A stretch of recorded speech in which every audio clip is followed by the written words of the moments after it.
Dios les bendiga. Seguimos con el capítulo número 2 leyendo de nuestro libro El Guardián. Segunda parte. Ser cristiano se ha convertido en algo vergonzoso a causa de lo que sirven a Satanás. El guardián volvió a ver que visitaba a su familia en el pueblo, y los de la aldea le saludaron muy felices porque hacía tiempo que no se veía. Le sirvieron un yogur casero de beber, preparado por ellos porque sabían que el fin de año venían de la ciudad.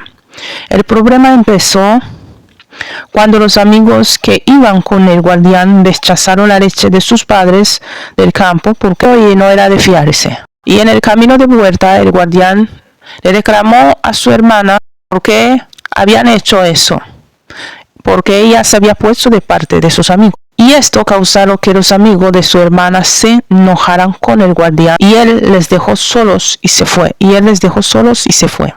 El guardián se sintió tan mal que pensó que le había fallado a su amigo Jesús.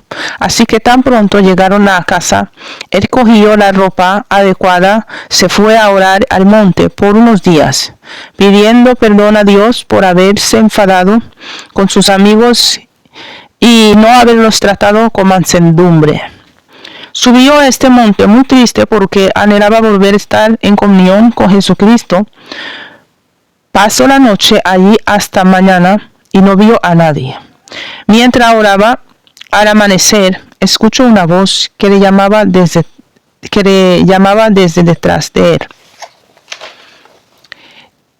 Ya el día estaba aclarándose y había luz. El bosque de allí hacía poco que habían cortado los árboles, de forma que se veía muy bien. El guardián, al escuchar esta voz llamándole por su nombre, se giró con temor y vio un tronco grande detrás de él, casi en 3 metros. Estaba ardiendo en llamas, pero no era fuego que quemaba. Era una especie de luz brillante más que blanca. Esa luz era tan hermosa que no hay lámpara que se pueda comparar. Muy asustado le preguntó: ¿quién eres? Escuchó una voz muy agradable saliendo del tronco que decía así: soy el que fue crucificado por ti. Vengo para hacerte saber los tiempos que vienen, para que hables con mi iglesia. Al oír el que fue crucificado por ti, se quedó el guardián tranquilo porque no era la primera vez que Jesús le visitaba. Le dijo: abre tu Biblia en Eclesiastés 12, 1 al 6. Y el guardián abrió su Biblia y empezó a leer, pero en silencio. Acuérdate de tu Creador en los días de tu juventud, antes que vengan los días malos y lleguen los años de los cuales digas: no tengo en ello contentamiento. Antes que se oscurezca el sol, la luz, la luna y las estrellas, y vuelva las nubes tras la lluvia. Cuando temblarán los guardas de la casa y se encorvarán los hombres fuertes y cesarán las muelas porque ha disminuido y se oscurecerán los que miran por las ventanas. Y las puertas de afuera se cerrarán por lo bajo del ruido de la muera, cuando se levantará a la voz del ave, y todas las hijas del canto serán abatidas. El guardián, después de leer Eclesiastés 12, del 1 al 6, el Señor Jesucristo le empezó a explicar cada versículo qué quiere decir. Y le dijo así: diles a mi pueblo, hoy estáis contentos de ser llamados cristianos. Y ser un intercesor es una carta que la gente usa para sobrevivir. Pero mira, viene tiempo que todo esto venció. Cada versículo que leía, el Señor Jesucristo le explicaba lo que quiere decir.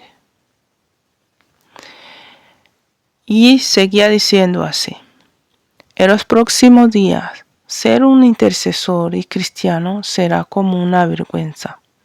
Cuando veáis alguno de vuestras congregaciones que van a perder el brillo, porque habrán perdido la gracia. Y eso es la explicación del versículo 1 que dice así: acuérdate de tu Creador en los días de tu juventud, antes que vengan los días malos y lleguen los años de los cuales digas, no tengo en ellos contentamiento. Explicaba que ser cristiano, viene tiempo que ser cristiano va a ser algo vergonzoso, que las personas que antes se sentía muy honrado por ser cristiano, van a pasar mal de una forma que no estarán contentos cuando alguien les diga que les llame cristiano. Y le decía así: en los próximos días ser un intercesor y cristiano será como una vergüenza. Cuando veáis a alguno de vuestras congregaciones que van a perder el brillo. Él le decía que estos tiempos hay congregaciones que van a perder el brillo por causa de tanta persecución y de tanta lucha, porque habrán perdido la gracia de Dios. Y le seguía explicando sobre las muelas el versículo que dice así: antes que se oscurezca el sol, la luz, la luna y las estrellas, vuelvan las nubes tras la lluvia. Y le explicaba diciendo: cuando temblarán los guardas de la casa y se encorvarán los hombres fuertes y cesarán las muelas, porque ha disminuido y se oscurecerá los que miran por la ventana. Y este versículo el Señor le explicó diciendo así: las muelas son los intercesores, pero muchos van a disminuir por los malos tiempos que vienen. Le dijo así: las muelas son los intercesores, pero muchos van a disminuir por los malos tiempos que vienen. Muchas casas de oración van a cerrar para que las muelas no puedan entrar. Las muelas son los intercesores, la gente que ora, la gente que clama, esas personas, sus voces que están rogando por la humanidad. La voz del molino es mi palabra. Va a ser tan escasa de la manera que las personas serán sustentados con el agua que bebieron antes, con la palabra que guardaron antes. Así le explica el Señor sobre el versículo 3, que las personas van a ser sustentadas con el agua que bebieron antes.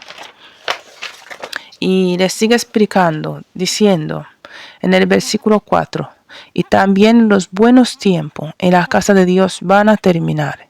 Eso es el significado del silencio de las hijas del canto. Y versículo 5 decía así: cuando también temerá de los que es alto, y habrán terrores en el camino, y florecerá el almendro, y la langosta será una carga, y se perderá el apetito, porque el hombre va a su morada eterna, y los endechadores andarán alrededor por las calles.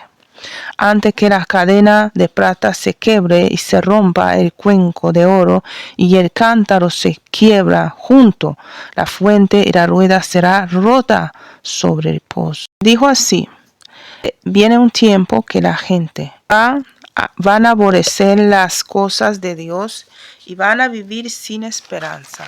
Mucha gente van a empezar a aborrecer las cosas de Dios y van a vivir sin esperanza.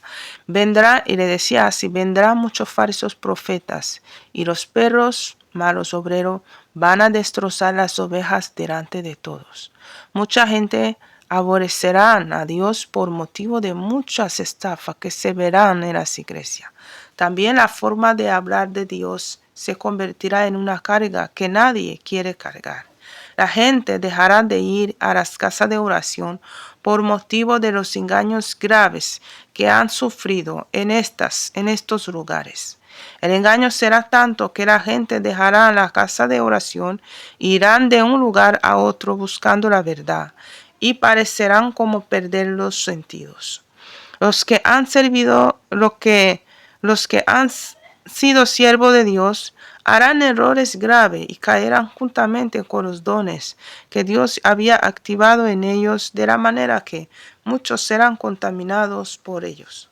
Cuando terminó de leer, le dijo al guardián: así, ahora hay muchos grupos que han terminado sus formaciones en el Hades, inframundo, infierno, en el Hades o en el inframundo o en el infierno, son enviados al mundo entero. También van.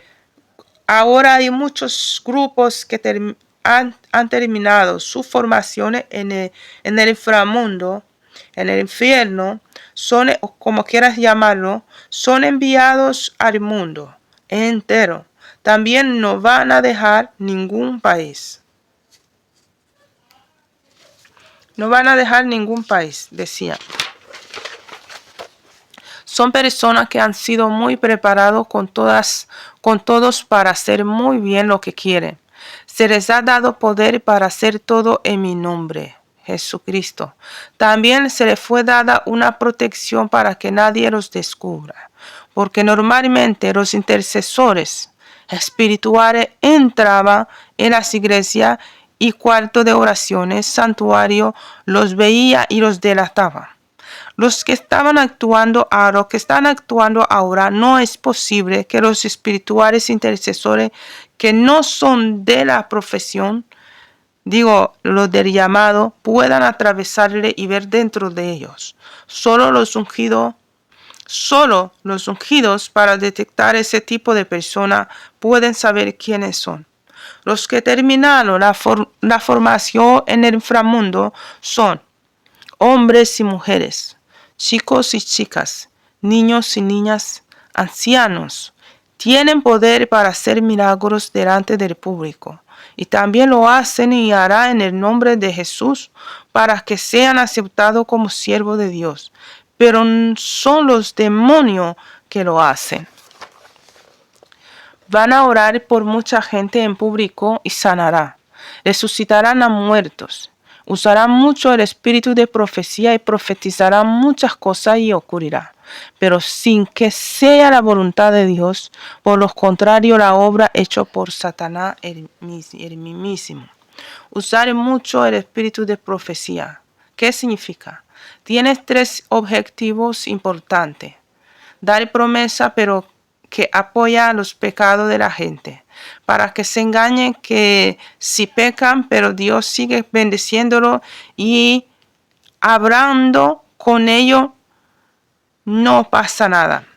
Los 3 objetivos que tiene ese grupo que ha sido formado por el reino del infierno, el reino de Satanás, dice que usarán mucho el don de profecía y profetizarán muchas cosas a las personas, les profetizarán bendiciones y les profetizarán cosas buenas y van a pasar, y les profetizarán cosas que la gente dan cuenta que están fuera de la voluntad de Dios, porque verán que según ellos Dios les está bendeciendo mucho y así les tapará la vista y no se darán cuenta que tienen un pecado, tiene algo que tienen que limpiarse o arrepentirse, porque dirán: Dios nos habla, Dios está con nosotros, Dios nos está bendeciendo, pero no se darán cuenta que tienen pecados. Y estos que han recibido esta formación, su objetivo es cegar a la gente y profetizarle milagros y hacer muchos milagros para que la gente se quede disfrutando de los milagros y no se den cuenta de que aún están en pecado. Y el segundo objetivo de estas personas es dar promesa de meter a la gente, dar promesas, pero de meter a la gente en problemas y destruir lo que Dios había construido en ellos. Un ejemplo le dio el Señor. Jesús le dio el ejemplo. Separarán los matrimonios diciendo que es la voluntad de Dios, pero será la misma obra de Satanás, que se cambia en ángel de luz. Hacer que los jóvenes vivan vagando sin objetivo, yendo por aquí y por allá, diciendo que es Dios que los envía.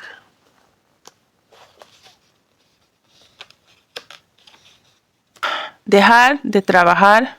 Dirán a los jóvenes que dejen de trabajar con sus manos y pensar que dirán a los jóvenes que dejen de trabajar con sus manos y pensar que las profecías que se les profetizaron y las promesas que para ellos fue Dios que les habló y los encontrará allí mismo donde están. Dirán a los jóvenes que dejen de trabajar, que dejen de usar sus manos, que crean en las profecías que se les profetizaron y ellos se quedarán esperando en esas profecías pensando que lo que se les profetizaron les encontrará allí donde están. Eso es lo que dijo el Señor. Isaías capítulo 3, 2 le dio el versículo en Isaías capítulo 3 del 10 al 12 diciendo: Decí al justo que le irá bien, porque comerán de los frutos de sus manos. Ay del impío, mal le irá, porque según las obras de sus manos les será pagados. Los opresores de mi pueblo son muchachos y mujeres se enseñorearon de él. Pueblo mío, los que te guían te engañan y truecen el curso de tus caminos. Les harán planear sus vidas de acuerdo al plan de Satanás. Muchos se casaron, pero sin que sea la voluntad de Dios, sino el plan de Satanás de darles hogares de sufrimientos que los preparan para perderse. Otros les darán trabajo, pero que hace menguar el ser interior, finalmente acabarán cayendo en la trampa de Satanás. Promesas, les darán promesas que no se van a cumplir para que odien todas las cosas de Dios. También aborrezcan todo el que se llame siervo de Dios. Proverbio 26, desde el versículo 18 al 19. Dice así: Como el que enloquece y echa llamas y saetas y muerte, tal es el hombre que engaña a su amigo y dice: ciertamente lo hice por broma. Sigue diciendo, le promete solo maravillas en el futuro y no les avisan que las cosas están cambiando para que ellos también sean sorprendidos. Darán promesas falsas que nunca serán cumplidas con la misión de que las almas no puedan volver a confiar más en nadie porque les prometieron cosas que no son. Prometen salud, pero serán sorprendidos con la muerte y se perderán por distraídos. Ellos vinieron para hacer olvidar a las personas el verdadero camino. Al revés, enseñan a disfrutar la vida terrenal y les enseña cómo convertir lo que era abominaciones ante los ojos de Dios como cosas normales. Por tanto, tengan cuidado con los que os profetizan. Siguió el Señor diciendo a el guardián, insistiéndole: por favor, dígale a las personas que no crean que siempre estos que os profetizan oyen mi voz, que mi voz va a ser muy escasa, que mucha gente dice que es Dios que ha hablado cuando no es Dios que ha hablado. Y decía, mucha gente se lo van a llevar, serán arrastrados por estas corrientes, muchos fundamentos serán sacudidos. Decía que la gente, las personas tienen que buscar el seguro de su vida en Jesucristo, en Dios. Decía que por favor que la gente busque el seguro en Cristo, porque es el único lugar que sus vidas serán protegidas. Entregó el versículo que está en Primera de Pedro, capítulo 4, versículo 19, que dice así: de modo que los que padecen según la voluntad de Dios encomienden sus almas al fiel Creador y hagan el bien. Así como le hablaba, el guardián se sintió muy sobrepasado por lo que Jesús le decía, porque era muy duro lo que escuchaba. Y le dijo, veo que no lo entiendes, pero como va a suceder pronto, vas a compartir con uno de ellos, con uno de los que se formaron en el Hades. Jesús le dijo muchas cosas, pero lo que más le sorprendió es ver esas personas que fueron formadas en el infierno llegar donde estaba en el monte de oración. Justo como Dios se lo había dicho por la mañana. En la próxima parte te leeré cómo lo que pasó, cómo llegó esa persona y cómo era. Dios te bendiga. Siga leyendo conmigo este libro. Te ayudará mucho. Dios te guarde. Porque no son todos los que llevan Biblia hoy en día son siervos de Dios, ni todo lo que dicen hablar la palabra de Dios. Hoy en día ya no sirven a Dios todos. Te pido que aumentes tu tiempo de oración, tu relación con Dios, que sea fortalecida cada día más. Te pido también que compartas este mensaje, este libro, para que ninguna vida más pase por lo que mucho ya hemos tenido que pasar y vivir y ver con nuestros propios ojos. Dios te guarde. Hasta la próxima.